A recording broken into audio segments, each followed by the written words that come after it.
Bismillahirrahmanirrahim. Assalamualaikum warahmatullahi wabarakatuh.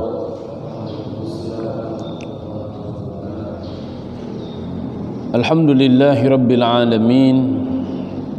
Wabihi nasta'inu ala umuri dunya waddin. Assalatu wassalamu ala ashrafil anbiya'i wal mursalin, Nabiyyina wa maulana wa syafi'ina Muhammadin sallallahu alaihi wasallam wa ala alihi wa ashabihi wa man ittaba'ahu wa man sara ala nahjihi ila yaumil qiyam. Ashhadu an la ilaha illallah wa ashhadu anna Muhammadan abduhu wa rasuluh alladzi la nabiyya wa la rasula ba'da. Amma ba'du, faqur rabbi zidni ilma warzuqni fahma. Allahumma aftah lana hikmataka wanshur alaina rahmataka min khazaini rahmatika ya arhamar rahimin. Allahumma amin. Ma'asyiral muslimin wal muslimat rahimani wa rahimakumullah. Saudara-saudaraku kaum muslimin, bapak-bapak, ibu-ibu, para pemuda yang sama-sama mengharapkan limpahan maghfirah, rahmat dan keberkahan dari Allah Subhanahu wa taala. Alhamdulillah wa syukrulillah. Hari ini Allah Subhanahu wa taala masih memberikan kesempatan kepada kita semuanya untuk sahur dan melaksanakan kewajiban kita sebagai kaum muslimin, melaksanakan ibadah di bulan Ramadan. Kita bersyukur kepada Allah Subhanahu wa taala. Semoga nikmat yang Allah Subhanahu wa taala berikan ini kita bisa gunakan untuk terus meningkatkan keimanan dan ketakwaan serta amal-amal saleh kita dalam rangka melaksanakan seluruh ajaran-ajaran Islam. Salawat dan salam semoga senantiasa tercurah kepada Rasulullah sallallahu alaihi wasallam, kepada keluarganya, para sahabatnya, tabi'in atba'ut tabi'in, kepada seluruh para ulama pejuang dan siapa saja yang senantiasa melaksanakan syariat-syariat Islam. Semoga Allah Subhanahu wa taala limpahkan kepada kita semuanya keberkahan, dan semoga Allah Subhanahu wa taala jadikan akhir hayat kita ada dalam kondisi husnul khatimah. Semoga galak Allah Subhanahu wa taala akan pertemukan kita semuanya dengan Rasulullah sallallahu alaihi wasallam dan menghalalkan syafaatul uzma darinya untuk kita semua. Allahumma amin. Ma'asyiral muslimin rahimakumullah. Hari ini kita akan mengkaji, mentadabburi surat Al-Asr. Surat Al-Asr atau surat Wal Asr adalah surat ke-103 secara tertib di mushaf. Surat Al-Asr dinamakan surat Al-Asr karena terambil dari ayat yang pertama surat ini, yaitu surat Al-Asr. Secara bahasa kita akan mendapatkan bahwa yang dimaksud dengan Al-Asr itu adalah memerah sesuatu sehingga keluarlah sesuatu. Asir dalam bahasa Arab biasa kita artikan dengan jus, karena memang dia diperas sehingga keluar saripatinya. Al-Asr dinamakan Al-Asr seakan-akan menunjukkan jerih payah dan perjuangan manusia dari pagi sampai waktu asar. Dia telah memeras keringatnya, telah memeras pikirannya, dia telah memeras daya upayanya untuk mendapatkan sesuatu, maka dia disebut al-asr.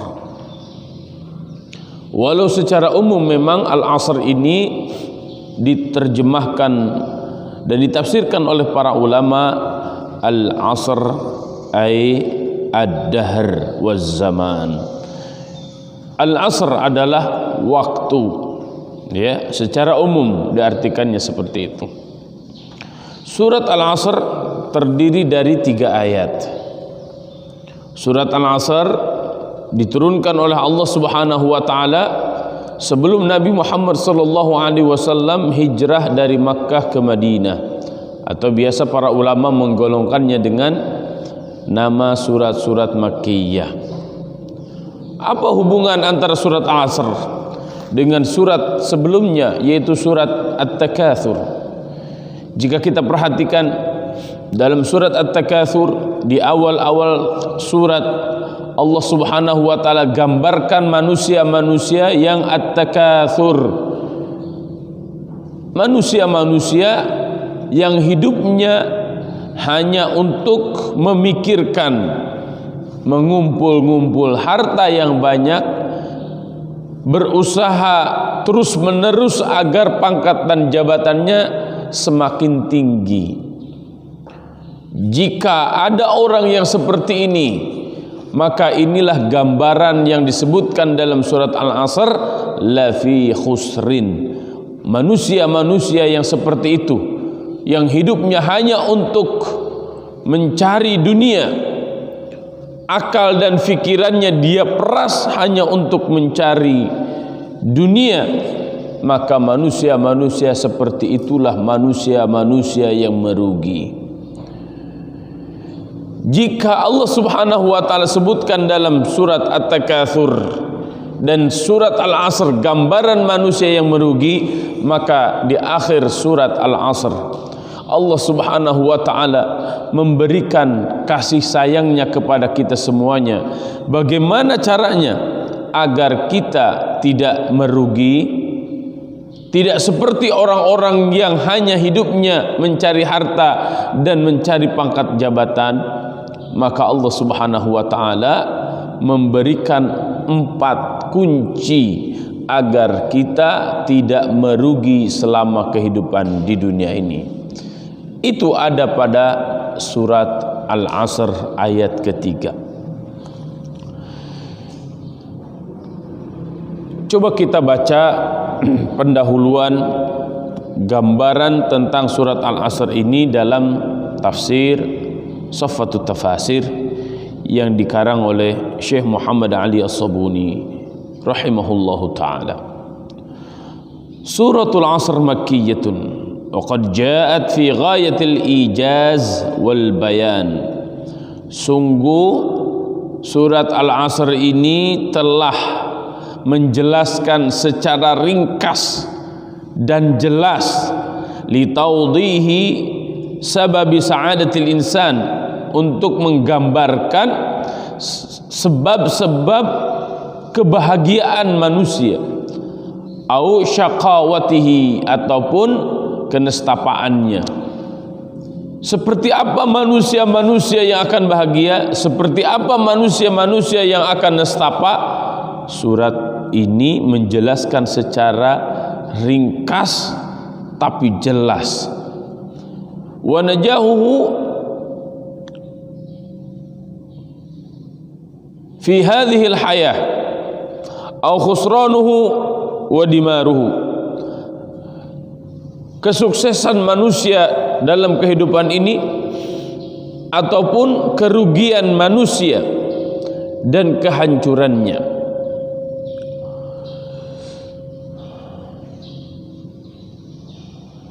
Kemudian aqsama ta'ala bil asr.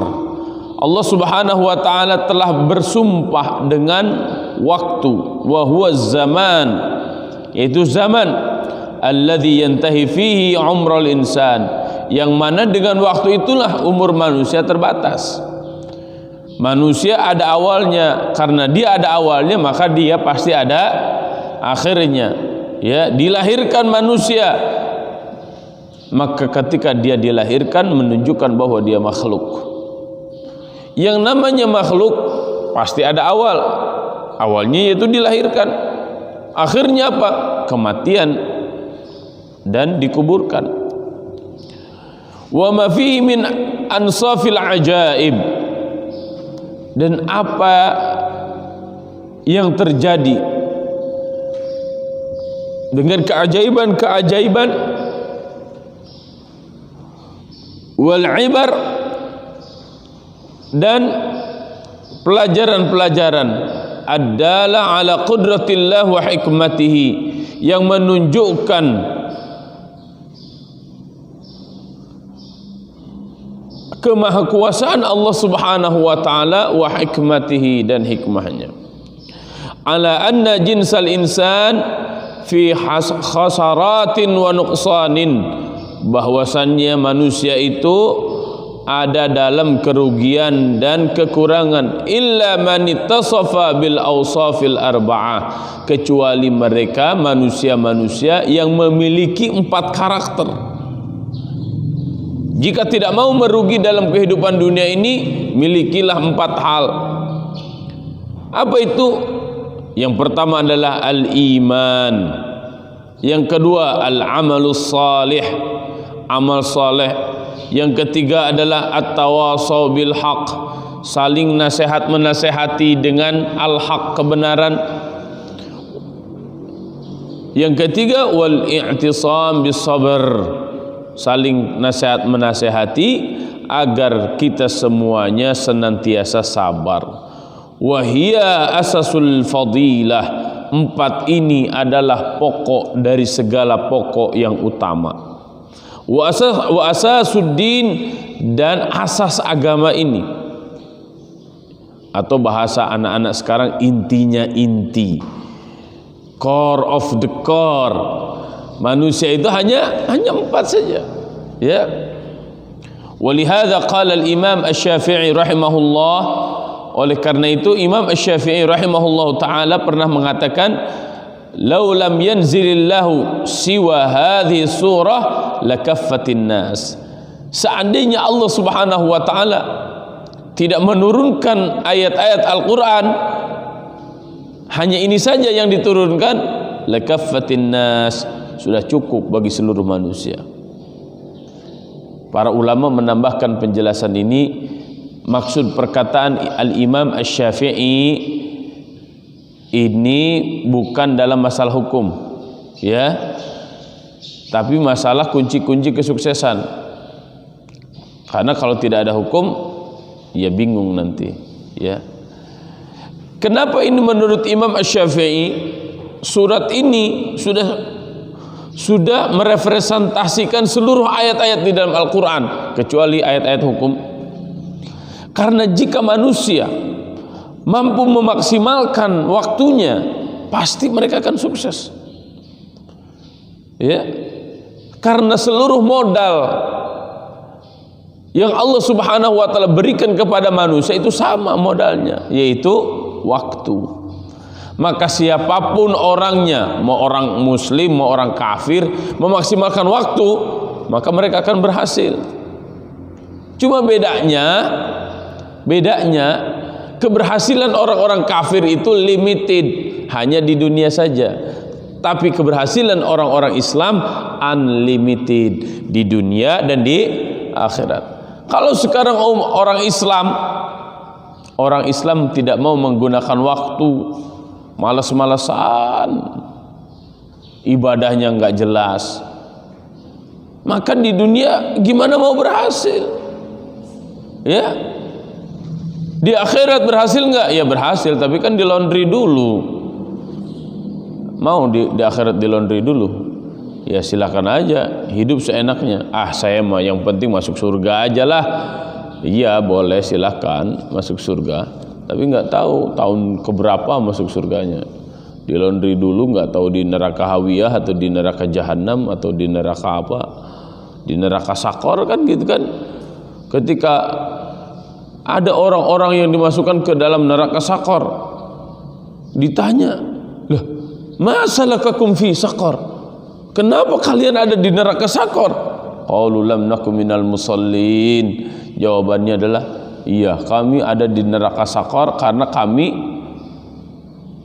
jarang sholat. Ya, orang-orang Islam yang jarang sholat masuk neraka. Nerakanya mana? Neraka Sakor. Kalaupun enggak neraka Sakor, neraka Wail. Loh, kok neraka Wail, Ustaz? Iya, ada dalilnya. Fawailul lil musallin.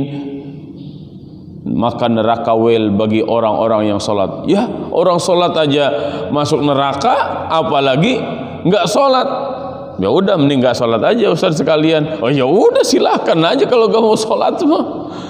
Biar masuk nerakanya terus-terusan. Itu masuk neraka Wail bagi mereka yang sholat kalau sholatnya sahun. Sholat sahun tuh kayak gimana? Itu yang kemarin ditanyain Ilmi, ya. Mau sholat leha-leha, malas-malesan, sholat kayak apa? Burung matokin jagung, ya. Ada gerakannya lambat, Allah.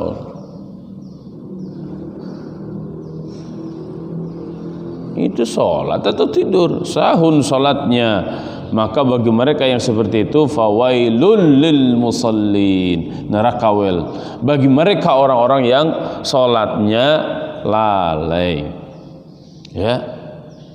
Maka dengan memperhatikan waktu, kita akan berusaha memaksimalkan semaksimal mungkin waktu yang Allah Subhanahu wa taala berikan kepada kita, dan semoga dengan itu Allah Subhanahu wa taala hantarkan kita semuanya sukses dan berkah di dunia dan juga kelak di akhirat. Sebagaimana doa kita, Rabbana atina fid dunya hasanah wa fil akhirati hasanah wa qina azabannar. Ya Allah, anugerahkan kepada kami kebaikan baik di dunia ataupun di akhirat, dan jauhkan kami, jaga kami, jangan sampai kami masuk ke dalam api neraka.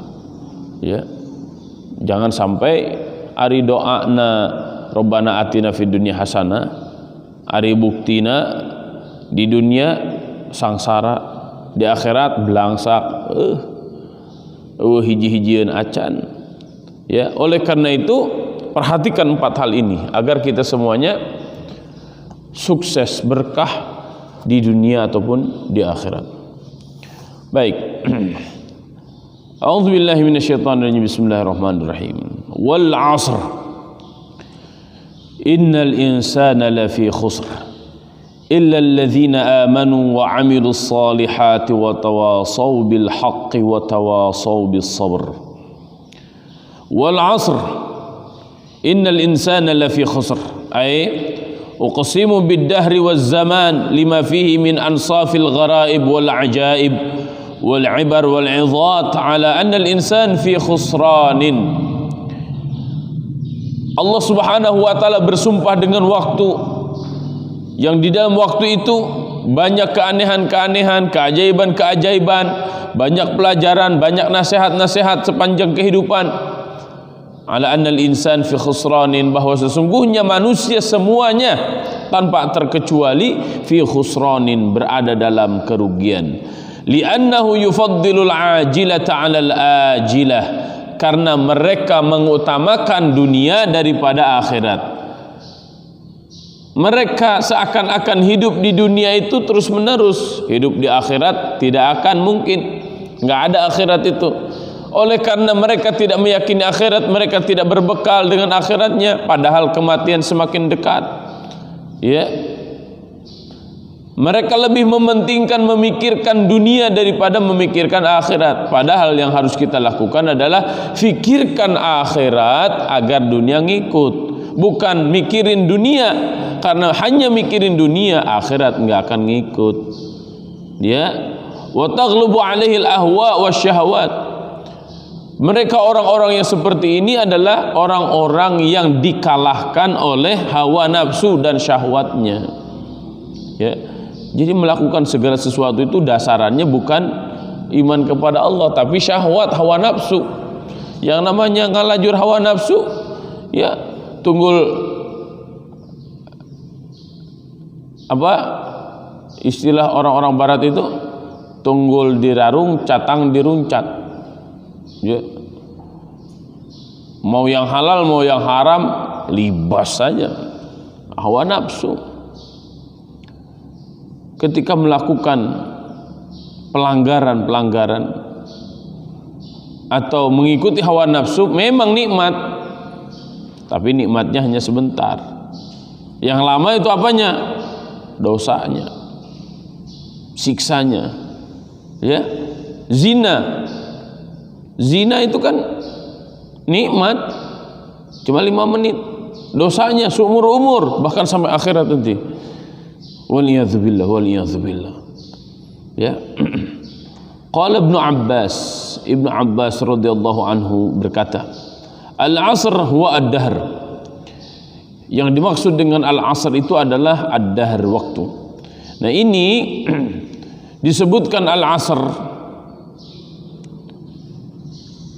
karena dulu banyak orang yang menyalahkan waktu. Wah, ini waktunya nggak pas ini. Wah, ini jelek waktunya kalau hari ini, ya. Oh, ini kalau kawinnya tanggal sekian, ini nggak bagus, ini ngeweton jadinya. Seakan-akan baik buruk itu ditentukan oleh waktu. Padahal baik dan buruk itu bukan ditentukan oleh waktu, tapi ditentukan oleh apa? Ditentukan amal apa yang Anda lakukan. Itu bukan karena waktunya. Setiap amalan yang landasannya syahwat, yang landasannya hawa nafsu pasti buruk. Mau dilakukan kapan saja. Maka oleh karena itu Allah Subhanahu wa taala bersumpah dengan waktu, menunjukkan bahwa waktu itu sebenarnya baik. Ya. Dan perhatikan waktu.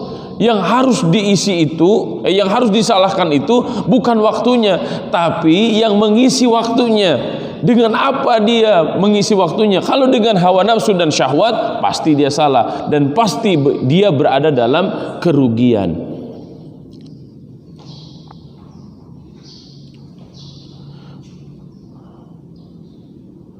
Qala Qatadah mengatakan al-'asru huwa akhiru sa'atin nahar, akhir waktu-waktu siang, ya waktu asar lah. Kenapa waktu asar? Ya karena waktu asar itu waktu di mana manusia sudah bekerja keras dari pagi sampai asar. Bahkan ada juga yang dari asar long shift terus, ya sampai tengah malam. Ini manusia luar biasa, giliran kerja ya mintanya lembur, giliran ibadah mintanya libur. Padahal Allah Subhanahu wa taala enggak pernah libur ngasih rizki kepada manusia. Tuh aneh manusia tuh. Kalau giliran kerja mintanya lembur, giliran ibadah mintanya libur. Padahal Allah enggak pernah libur ngasih rizki kepada manusia.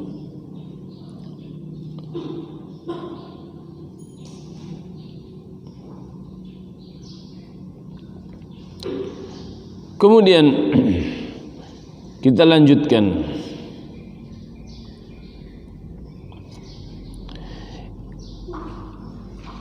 Ada ayat yang menunjukkan keutamaan salat asar, yaitu dengan kata-kata hafizu ala salawatil wusta wa qumu lillahi qanitin. Salatul wusta maksudnya adalah salat asar. Ya. Salatul asar li'annaha afdhalus salawat. Salat asar di antara salat 5 waktu yang sangat utama. Karena tadi ada dalilnya seperti itu. Kan subuh, zuhur, asar, maghrib, isya kan di tengah-tengah. Kemudian ayat yang terakhir, ayat yang ketiga, menunjukkan kunci agar kita semuanya tidak merugi. Illal ladzina amanu wa 'amilus shalihat, ay jama'u bainal iman wa salihil a'mal, fa haula humul faizun li'annahum ba'ul khasis bin nafis wastabdalu al-baqiyat salihat 'awdan 'ani syahawatil 'ajilat. Digabungkannya antara keimanan dan amal saleh. Ini yang menjadikan seseorang akan beruntung baik di dunia ataupun di akhirat. Dia menjadikan keimanan dan amal solehnya itu sebagai pengganti dari hawa nafsu dan syahwatnya. Jadi kenapa dia beruntung? Karena dia sudah meninggalkan hawa nafsunya, dia meninggalkan syahwatnya. Yang dia kedepankan, yang dia utamakan adalah keimanan kepada Allah Subhanahu wa taala dan melakukan amal saleh. Dan ini sangat luar biasa, Allah Subhanahu wa taala menyeimbangkan dua hal, iman dan amal. Jika dikatakan iman dan disandingkan dengan amal, maka itu menunjukkan iman adalah tataran hati dan pikiran. Amal tatarannya bukti, ya, dilakukan. Kalau hanya disebutkan iman tanpa amal soleh, maka iman ini pun sebenarnya sudah menunjukkan amal. Karena iman itu mencakup tiga hal. Yang pertama adalah membenarkan dengan hatinya bahwa Allah Subhanahu wa taala Tuhannya, Muhammad sallallahu alaihi wasallam rasulnya, Islam agamanya yang harus dia laksanakan dalam kehidupannya. Nah, mencakup tuh makna itu. Tapi ketika disebutkan iman dan amal, ini semakin mengokohkan, ya, makna dari iman, bahwa iman itu tidak hanya sekedar diucapkan, akan tetapi harus dibuktikan. Maka sempurnalah keimanan seseorang karena dibuktikan dengan amal-amal kebaikan. Orang Islam, dia mau beruntung, dia mau sukses, maka buktikanlah keislaman Anda, ya, dengan senantiasa melakukan kebaikan-kebaikan, amal-amal saleh. Disebut amal-amal saleh karena dia memang landasannya iman kepada Allah, ikut contoh Rasulullah, sesuai dengan ajaran Islam. Ya, bisa difahami? Baik. Wa tawasaw bil haqq, ay awsa ba'duhum ba'dan bil haqq. Saling nasihat menasehati di antara mereka dengan kebenaran. Nih, ini ajaran agama ini. Ya. Bersyukur kita memiliki Islam, bersyukur kita menjadi orang-orang Islam, karena orang-orang Islam diajarkan oleh Allah Subhanahu wa taala agar mereka terus sukses, maka harus nasihat menasehati. Ya, orang tua harus menasehati anaknya, anaknya harus mengingatkan orang tuanya jika salah, saling menasehati, tapi tentu dengan cara yang baik, ya, cara yang bijak. Kang, nu ieu mah geus teu ngarti-ngarti wae, Kang. Ya, terkadang wajadilhum billati hiya ahsan. Harus ada perdebatan, tapi dengan cara yang baik pula, ya. Karena ini mengajak kebaikan harus dengan cara yang baik pula agar menjadi baik. Kalau ngajak kebaikan dengan cara yang tidak baik, bisa jadi hasilnya tidak baik, ya. Nasihat menasihati ini sangat penting dan harus langsung ke orangnya. Jadi jangan sampai begini, saya salah, contoh, saya salah, untuk memperbaiki salah diomongin ke orang lain. Oh, itu nggak bagus. Itu namanya bukan nasihat menasihati, itu namanya ghibah. Ghibah itu tidak akan pernah berpahala, tapi mengandung siksa. Ya, ayuhibbu ahadukum ayyakula lahma akhihi maitan fakarihtumuhu. Ghibah itu persis seperti orang yang memakan bangkai saudaranya. Saudaranya udah meninggal, dia mutilasi, dimakan. Namanya apa tuh kayak gitu? Kanibal. Jadi orang yang menceritakan kesalahan orang lain, ya, kepada orang lain, itu gibah namanya. Oh, ini kan saya maksudnya memperbaiki dia agar dia tidak seperti itu. Kalau mau memperbaiki, datang ke orangnya baik-baik, ya, sambil bawa jeruk kek, bawa mangga kek, bawa roti, bawa kue kek, ya, datang ke rumahnya dinasehatin. Itu orang Islam hebat, itu hebat kayak begitu tuh. Maka dia tidak akan pernah merugi karena dia menegakkan asas dalam Islam, yaitu saling nasihat menasehati dengan kebaikan, dengan kebenaran. Ya. Dan siapapun yang melihat kemungkaran, siapapun yang melihat kesalahan, maka wajib bagi dia melakukan amar ma'ruf nahi mungkar. Nasihatin. Jika kalian melihat kemungkaran, man ra'a minkum munkaran falyughayyirhu biyadihi. Fa in lam yastati fa bilisani, fa in lam yastati fa biqalbihi, wa dzalika adhaful iman. Dengan berbagai macam cara, dengan tangan, dengan ucapan, ya cuma dengan hati doang. Kalau kita nggak bisa ngenasihatin orang, aduh gimana ya saya ngenasihatinnya, aduh saya segan, aduh saya gini, saya. Hati kita jangan menerima kesalahan itu, dan itu menunjukkan imannya sangat lemah. Kemudian watawasaw bis sabr, watawasaw bis sabr ala syada'id wal masaib. Nasihat menasehati dengan kesabaran, karena dalam kehidupan pasti tidak selamanya enak. Dalam kehidupan terkadang kita mendapatkan musibah, ujian dari Allah Subhanahu wa taala, sebagaimana kondisi sekarang. Ya, udah stop caci maki. Ya, gara-gara kata-kata mudik dengan pulang kampung ribut. Gara-gara kata-kata apa itu ribut jadi viral. Banyak hal yang tidak produktif. Buat apa kita ngomong kayak begitu? Buat apa membahas hal-hal yang tidak penting? Sudah mau kita kondisinya mendapatkan musibah, kemudian kita terus memviralkan sesuatu yang tidak penting. Apa yang harus kita lakukan? Saling nasihat menasehati dengan kesabaran. Udah sabar aja. Ya. Bagaimana menasehatinya dengan kesabaran ketika seseorang mendapatkan musibah?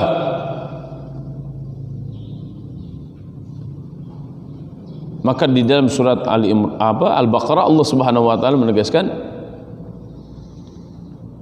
alladzina idza asabatuhum musibah qalu inna lillahi wa inna ilaihi raji'un.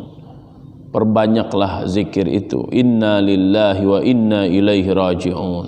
Walaupun terkadang di kita mengucapkan doa itu hanya ketika ada orang yang meninggal. Sebenarnya bukan hanya ketika orang meninggal, karena ayatnya juga umum. Ya, am hasibtum an tadkhulul jannah wa lamma ya'tikum mathalul ladzina khalu min qablikum massathumul ba'sa wad dharra wa zulzilu hatta, bukan itu apa, wa basyiris sabirin, wa basyiris sabirin. Wala nablu, sebelumnya apa?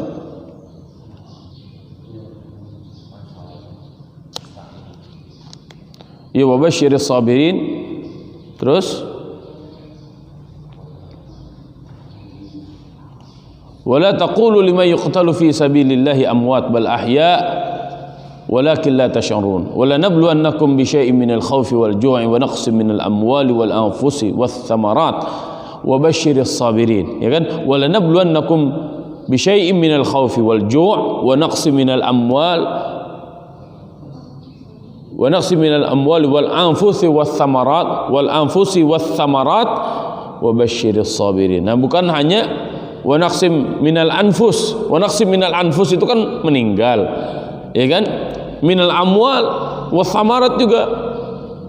Ini kan musibah-musibah yang dihadapi. Maka semuanya ketika musibah itu datang, perbanyak wirid inna lillahi wa inna ilaihi raji'un, agar semua kita sadar bahwa apa yang kita miliki, apa yang kita punyai itu semuanya adalah titipan dari Allah Subhanahu wa ta'ala. wa ala fi'li ta'at, dan bersabar agar kita semuanya terus taat kepada Allah Subhanahu wa taala. Ini harus saling menasihati, wa tarkul munkarat, dan juga agar kita semuanya meninggalkan yang mungkar dan yang haram, ya. Syekh Muhammad Ali As-Sabuni mengakhiri pembahasan surat ini dengan hakama ta'ala bil khasari ala jami'in nas illa man ata bihadhihi al-ashya' al-arba'ah wa hiya al-iman wal amal as-salih wat tawasi bil haqq wat tawasi bis sabr fa inna najata al-insan la takunu illa idza kammala al-insan nafsahu bil iman wal amal as-salih wa kammala ghayrahu bin nash wal irsyad fayakunu qad jama'a baina haqqillah wa haqqil ibad wa hadha huwa sirr fi takhsisi hadhihi al-umur al-arba'ah. Allah Subhanahu wa taala menegaskan bahwa seluruh manusia akan merugi kecuali mereka orang-orang yang memiliki 4 hal ini: iman, amal saleh, saling menasihati dengan yang hak, dan saling menasihati dengan kesabaran.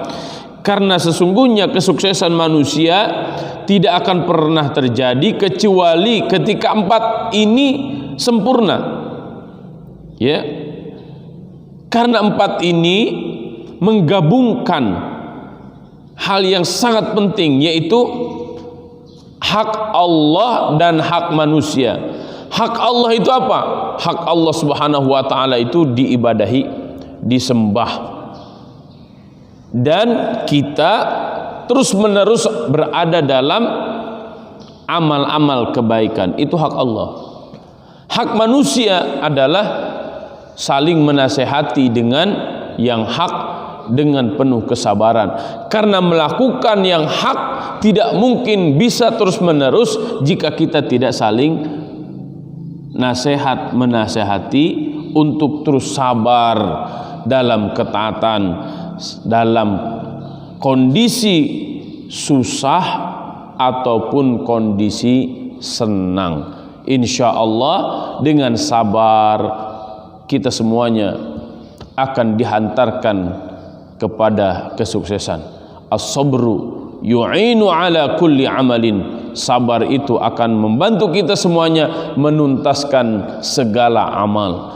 Dalam surat Ali Imran ayat terakhir, Allah Subhanahu wa taala menegaskan, ya ayyuhalladzina amanu sabiru wasabiru warabitu wattaqullaha la'allakum tuflihun. Wahai orang-orang yang beriman, isbiru, bersabarlah kalian, wasabiru, dan tambahkan kesabaran kalian, warabitu, dan terus bersiap siaga kalian, wattaqullah, dan bertakwalah kepada Allah, la'allakum tuflihun, agar kalian semuanya menjadi orang-orang yang beruntung. Semoga Allah Subhanahu wa taala jadikan kita semuanya orang-orang yang ketat dalam memperhatikan waktu. Semoga kita semuanya bukan menjadi orang-orang yang menghabiskan waktu untuk hal-hal yang tidak bermanfaat. Semoga 4 hal tadi yang kita bahas ada pada diri kita, sehingga kita menjadi orang-orang yang sukses dan berkah baik di dunia ataupun kelak di akhirat. Allahumma amin. Wa sallallahu ala nabiyyina Muhammadin wa ala alihi wa ashabihi ajma'in. Wallahu a'lam bissawab. Wallahu al-muwaffiq ila aqwamit thariq. Wallahu ya'khudhu bi aydina ila ma fihi khairun lil islam wal muslimin. Subhanakallahumma wa bihamdika nashhadu an la ilaha illa anta nastaghfiruka wa natubu ilaik. Wassalamu alaikum warahmatullahi wabarakatuh.